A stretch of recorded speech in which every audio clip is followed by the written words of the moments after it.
நாம ரசியாவை புரிஞ்சுக்கிற விஷயத்துல ரொம்ப பெரிய தப்பு பண்ணிட்டோம்.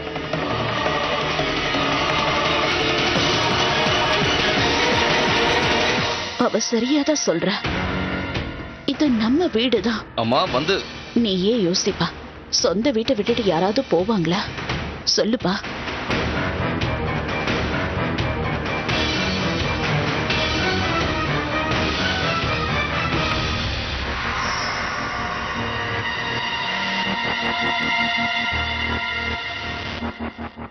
ஏன்பா எல்லாரும் என்ன அப்படி பாக்குறீங்க?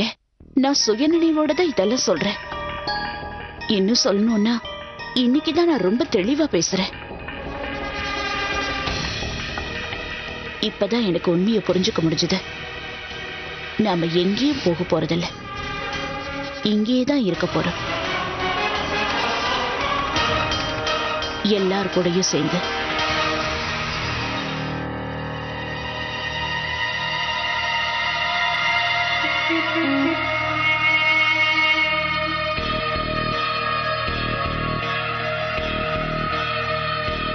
ஆமா, உனக்கு என்னாச்சு? இன்னைக்கு கருவேல மரத்துல இருந்து ரோஜா பூ பூக்குது. நான் உன்னை பாராட்ட தானே செஞ்ச ரசியா. பாராட்ட? இப்படி ஒரு பாராட்டுக்கு பின்னாடி என்ன விஷயம் இருக்குன்னு சொல்லு கிழவி.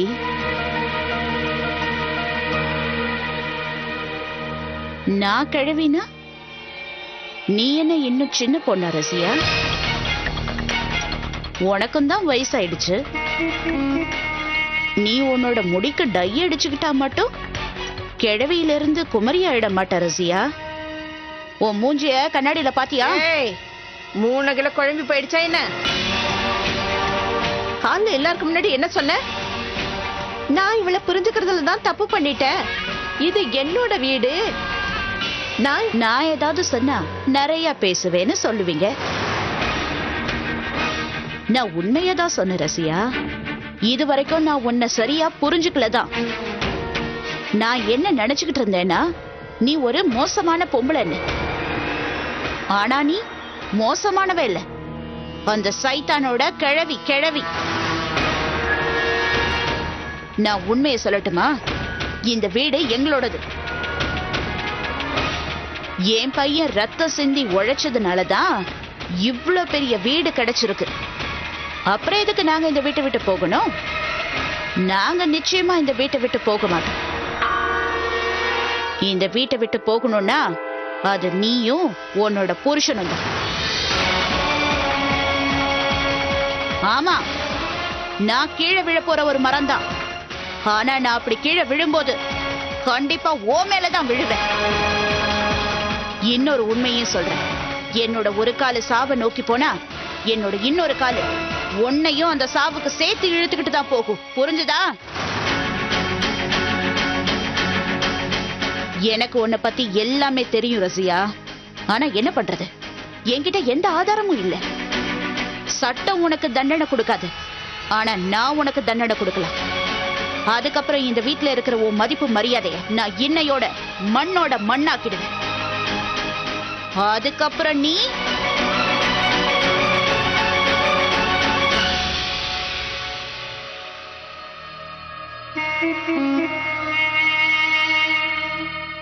எனக்கும் விளையாடுறது ரொம்ப பிடிக்கும். நானும் பாக்குறேன் இந்த வீட்டை விட்டு யாரு வெளியில போக போறாங்கன்னு. அப்புறம் நீ பாரு எப்படி நான் உன்னையும் உன்னோட செல்லமான ரஷித்தையும் அவனோட பொண்டாட்டி பிள்ளைங்களையும் ரோடுக்கு கொண்டு வருவேன். விளையாடுறதெல்லாம் நான் எப்பவோ விட்டுட்டேன் ரசியா. ஆனா அதுல ஜெயிக்கிறது எப்படிங்கறத நான் இன்னும் ஞாபகத்துல வச்சிருக்கேன்.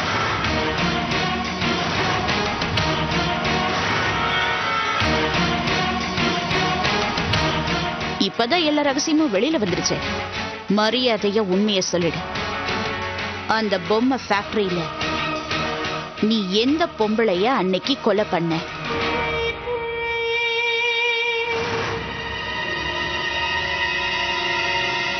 அப்ப இத கேளு.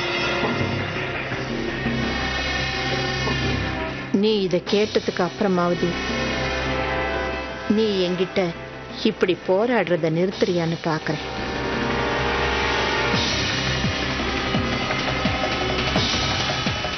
ரொம்ப நல்ல கதை அது.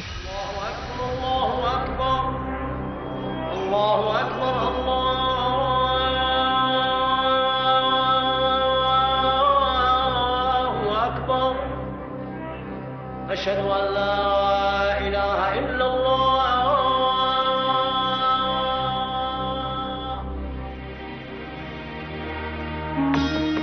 இவர் எங்க இருக்காருன்னு உங்களுக்கு தெரியுமா? போபால்ல தான் இருப்பாரு. அந்த பெரிய மஸ்ஜித் கிட்ட இருக்கலாம். அப்பா பத்தின எல்லா விவரமும் தெரியணும்னா இதுதான் சரியான இடம்.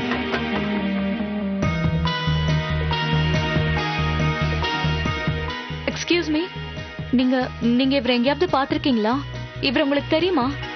இல்ல, தெரியாதுங்க. ப்ளீஸ் கொஞ்சம் கவனமா பாருங்க. இவரை உங்களுக்கு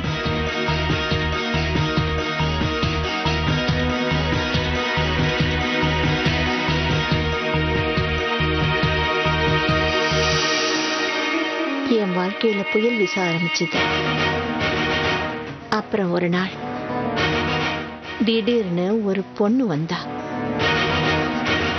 அவ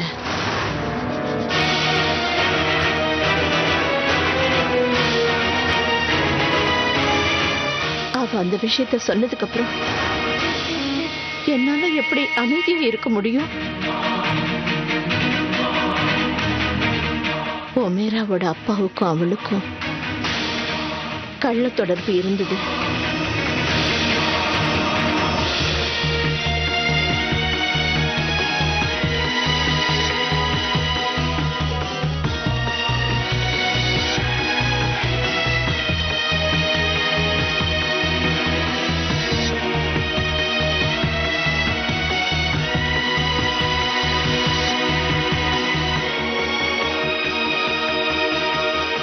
அந்த விஷயத்தை கேட்ட உடனே என் வாழ்க்கையை முடிஞ்சு போன மாதிரி இருந்தது.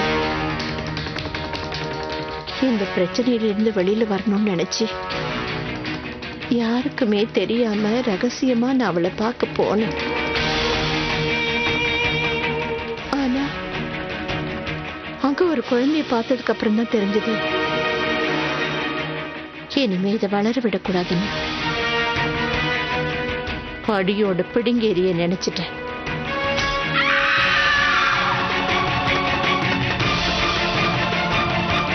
அதே மாதிரி நான் பிடுங்கி எரிஞ்சிட்டேன்.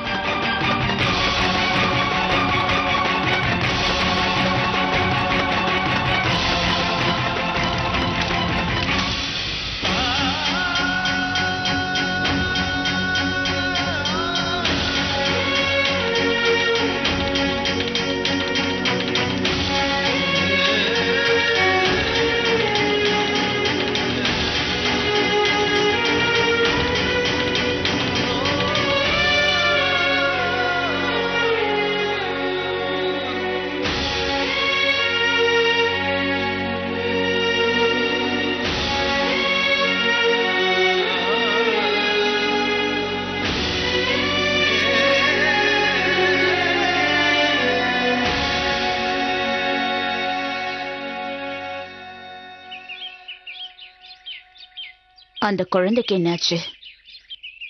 அவளை அனாதை ஆசிரமத்துல சேர்த்துட்டேன். உன்னோட புருஷன் அந்த குழந்தைய பார்க்கவே இல்லையா? ஒரு தடவை, ஒரே ஒரு தடவை.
என்னோட புருஷனுக்கும் ஒரு பொம்பளைக்கும் கள்ள தொடர்பு இருந்தது.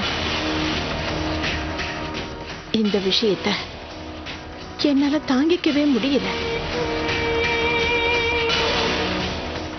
ஒரு சமயம் ஒரு அமெரிக்காவுக்கு போயிருந்தப்பதான் ஜெனிமா பார்த்திருக்காரு.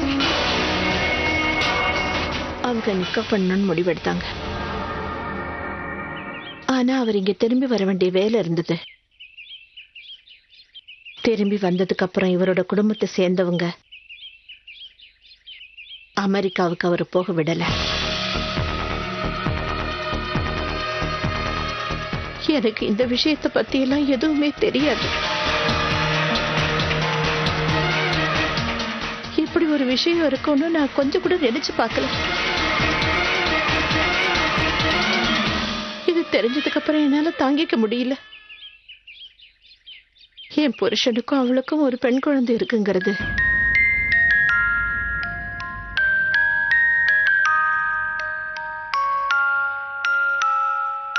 எனக்கு இத பத்தி தெரிஞ்ச உடனே அப்பதான் நான் முடிவு பண்ணேன். அந்த முறை தவறி பிறந்த குழந்தைக்கும் என்னுடைய புருஷனுக்கும் இடையில எந்த உறவும் இருக்கக்கூடாதுன்னு.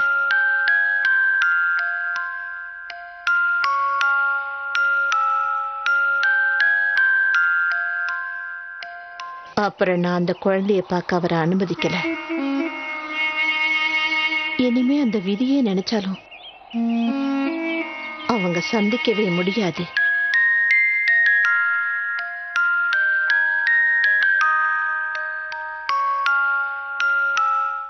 அப்புறம் அந்த பொண்ணு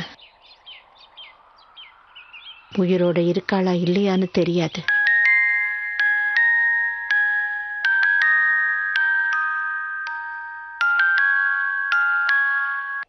இனிமே என் புருஷன் அந்த பொம்பளைக்கு பிறந்த குழந்தைய எப்பவுமே பார்க்க முடியாது. எந்த சூழ்நிலையிலுமே பார்க்க முடியாது.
அந்த குழந்தை என்ன பண்ண ரசியா?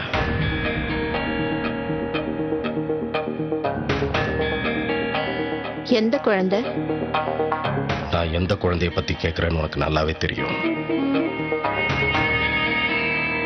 அப்ப உங்களுக்கு அது நல்லா தெரிஞ்சிருக்கும். அவளை நான் அனாதாசிரமத்துல சேர்த்துட்டேங்கிறது.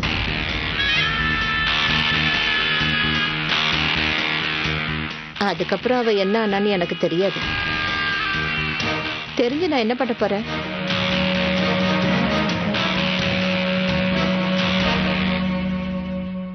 உங்களுக்கு தெரியும்ல, நீங்க பண்ண அந்த தப்பான காரியத்தால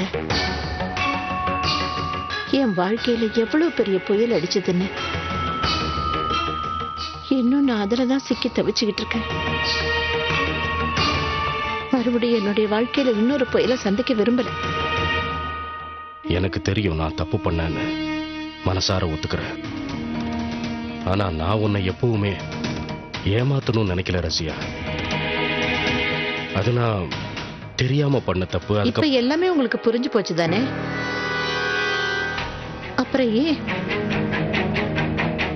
அப்புறம் ஏன் திரும்பவும் எல்லாத்தையும் ஞாபகப்படுத்துறீங்க? அந்த உறவையும் பந்தத்தையும் என்னைக்கோ தலை முழுகிட்டீங்கல்ல, அதுக்கு மறுபடியும் உயிர் கொடுக்கணும்னு முயற்சி பண்ணாதீங்க.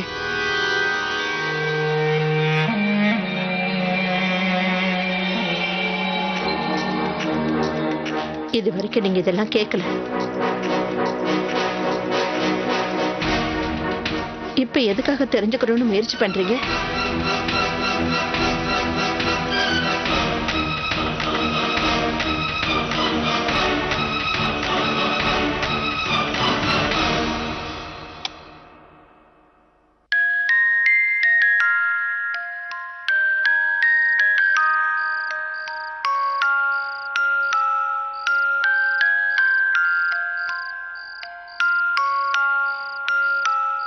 எனக்கு தெரியும், நாம நினைச்சதை அடையறதுக்கு முன்னாடி அதுக்காக பெரும் பாடுபடணும்னு.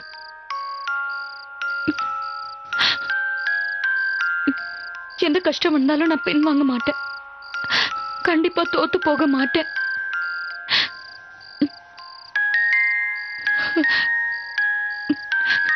நான் உங்களை நிச்சயமா தேடி கண்டுபிடிப்பேன். அப்பா, நான் உங்களை தேடி கண்டுபிடிப்பேன்.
ஜாமி,